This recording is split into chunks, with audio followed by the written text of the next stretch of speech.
1 लाख की दो। ये 2 वजह से आती है ये मुद्दा। 1 लाख का जुर्माना 2 ही वजह से लग सकता है। पहली वजह तो यह है कि अगर हमने एहराम के कपड़े पहन लिए और नीयत कर ली, चाहे वो उम्रे की हो चाहे हज की हो, और मियाँ बीबी हम बिस्तर हो गए, तो मियाँ पे भी मुद्दा, बीबी पे भी।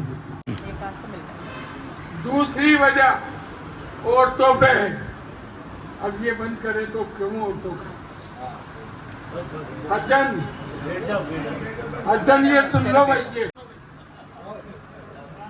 एक दुआ तो ये मांगना सबसे पहले कि अल्लाह में जिंदगी में जो भी तुझसे मांगू, उम्रा करना और हज करना।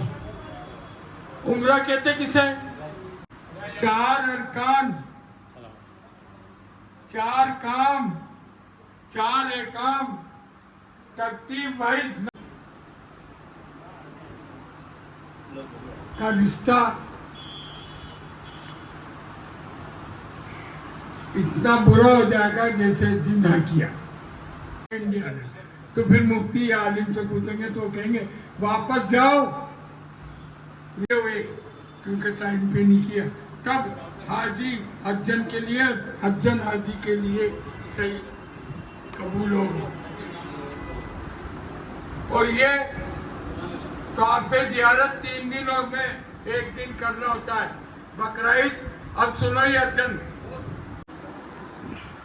10 तारीख, 11 तारीख और 12 तारीख मैंने अपनी लैंग्वेज में बता दिया। बकरीद भाषी इन 3 दिन में कुरैशी के मगरिब से पहले लेना महीना में होता है। इधर देखो तो बैठ जाओ। अब जेंट्स उसके दिमाग में ये होती है कि तौफे जियारत करूं या नहीं करूं। वो कंपटीशन करती है। मियाँ से पूछते तो मियाँ बीवी दोनों बगैर सीखे जाते हैं, तो मियाँ बीवी दोनों कंपटीशन करके सोचते हैं अजाब पड़ेगा तौफे जियारत करूंगी। मियाँ कहेगा वो कई बार पड़ेगा, ये 1 बार पड़ेगा। कंपटीशन करते हैं, फिर सोचते हैं कौन सा सही है, फिर डिसीजन ये लेते हैं कि तौफे जियारत करूं।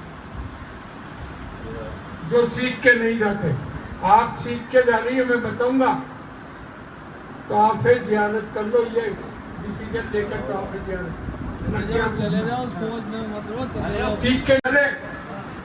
नमाज माफ है तो आप फिर जियारत में माफ नहीं है तो आप फिर जियारत।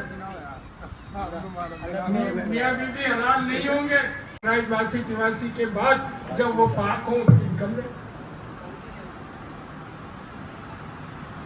हो गया साहब पूरा का पूरा, न कोई अजाब पूछने की बात। फिर भी तुम्हें इसलिए सिखा रहे हैं कि तुम्हारे सामने बच्चियां जाए या कोई दूसरे मुल्क की या अपने राजस्थान की या यूपी की कोई भी, तुम कि मेरे साथ ऐसा है, लाखों औरतों के पीरियड होते हैं, वो पूछे तो तुम बता देना भाई वाजिब छूट गए तो दम लगेगा, कोई सुन्नत छूट गई मैं बताऊंगा सुन्नतें कौन कौन सी है, तो सदका लगेगा 3 रियाल। और ये मान लो कि उम्रा करते ही अपने ये दिल में सोच लो 2 सुन्नतें छूट गई, 3 सुन्नत से तहे दिल से शुक्रिया अदा करता हूँ।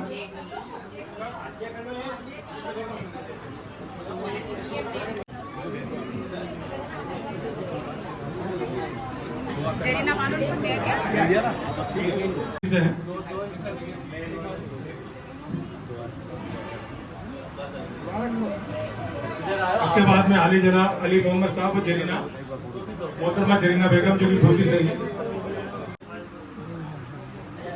और अख्तर हुसैन साहब जो कि देवली से हैं।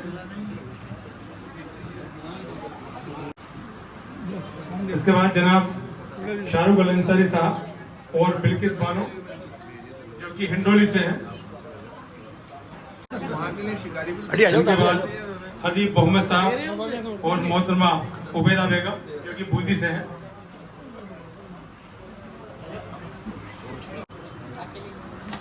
मोहम्मद रशीद साहब के बाद अनवर हुसैन और मोहतरमा अनीसा बानो जो कि बिजोलिया से हैं।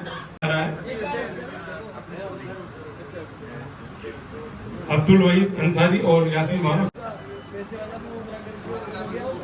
उसके अंदर एरा में अंदर भाई है ना।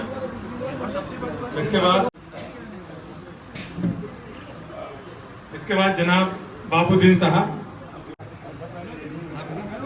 अयूब मोहम्मद साहब मेहरुना, और थोड़ा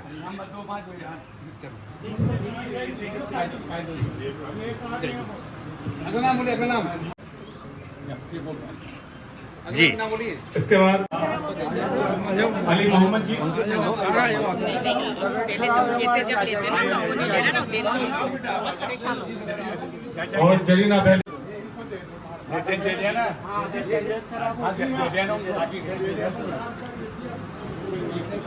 अगला नाम बोलिए, अगला नाम बोलिए। इसके बाद जनाब इकराम मोहम्मद साहब और उनके साथ नूरजहां भी है। इकराम मोहम्मद साहब और मोहतरमा नूरजहां, इकराम मोहम्मद नूरजहां।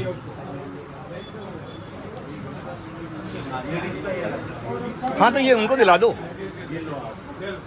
मैं यही तो कर रहा हूँ, आ जाओ मेरी बात मानो। हाँ